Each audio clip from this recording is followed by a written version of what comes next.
ফজরের নামাজ পড়তে গিয়ে দেখি জামাত শুরু হয়ে গিয়েছে, আমিও গিয়ে দাঁড়িয়ে পড়লাম। প্রশ্ন হলো, 2 রাকাত সুন্নত যে বাদ পড়লো সেটা কি ফরজ নামাজের পরে পড়ব নাকি না পড়লেও চলবে? ফজরের যে 2 রাকাত সুন্নত, এই সুন্নত হলো সারা জীবনের সমস্ত সুন্নত নামাজের মধ্যে সবচেয়ে গুরুত্বপূর্ণ সুন্নত।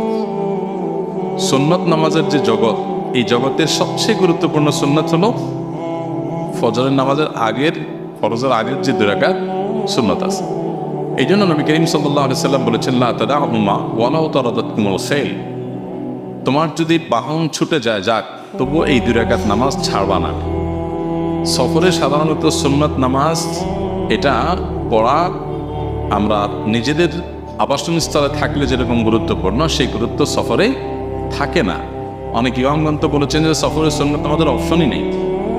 তো সেই সফরে পর্যন্ত অন্য কোনো সুন্নত নামাজ না পড়লেও ফজরের আগে 2 রাকাত সুন্নত পড়াটাই হলো কাঙ্ক্ষিত এবং প্রত্যাশিত।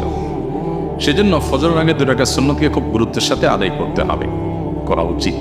এখন প্রশ্ন হলো, জামাত শুরু হয়ে গেছে, আমি ফজরের সুন্নত পড়তে পারি নাই, মিস হয়ে গেল, আমি কি করব? এর উত্তর হলো, পরে আমি এই সুন্নতটা পড়ে দেব। সেই পরের ব্যাখ্যাটা কি? আমি কি ফজরের ফরজ নামাজের পর সালাম ফেরানোর পর ইমামের সাথে নামাজ শেষ করে তারপরে পড়বো, নাকি আরও দেরি করে পড়বো? আবার প্রশ্ন লিখেছেন, না পড়লে চলবে কিনা? না পড়লে চলবে বলতে ফরজ আদায় হয়ে যাবে, কিন্তু নিশ্চয়ই আপনি গুনাহগার হলেন, ক্ষতিগ্রস্ত হলেন, কারণ আপনি একটু গুরুত্বপূর্ণ সুন্নাহ ত্যাগ করেছেন। সেই জন্য এটা করা উচিত না। নবী করিম সাল্লাল্লাহু আলাইহি সাল্লাম একবার যোহর বা আগের সুন্নাত পড়তে পারেন নাই, মেহমান বা অন্য কোনো ব্যস্ততার কারণে, তিনি একবার এরকম ঘটেছে মাত্র, সেটা পরে পড়ে দিয়েছেন। তো আমাদের জীবনে কালে বদলে এরকম হতে পারে, নিয়মিত হওয়া উচিত না। এবং হাদিস থেকে এটাও বোঝা যায় যে কোনো কারণে আগের সুন্নাত পড়েন নাই, সেটা পরে পড়ার সুযোগ আছে এবং পড়া উচিত।